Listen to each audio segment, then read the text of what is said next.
আসসালামু আলাইকুম। হ্যালো বন্ধুরা, সবাই কেমন আছেন? চলে আসলাম আমি কাজল আপনাদের মাঝে। চলে আসলাম আজকে আমি পুঁইশাক দিয়ে আমি ইলিশ মাছ দিয়ে রান্না করব।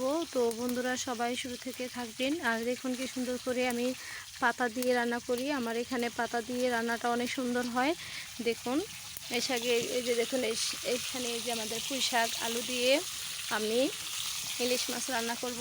তো কারা কারা পুঁই শাক দিয়ে ইলিশ মাছ খান আপনারা অবশ্যই জানাবেন। আর আমি আসলে সবসময় ইলিশ মাছ পুঁই শাক হোক বা যে কোনো মিষ্টি কুমড়ো হোক এগুলা দিয়ে রান্না করতে পছন্দ করি। আপনারা কি পছন্দ করেন কিনা আপনারা আমাদের কমেন্ট বক্সে এসে জানাবেন।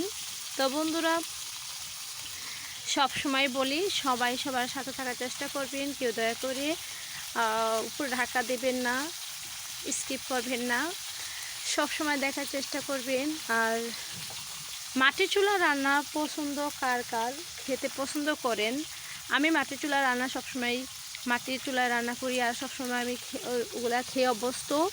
আমি আমার গ্যাসের বোতল আছে, তো আমি গ্যাসের ওটাতে ইউজ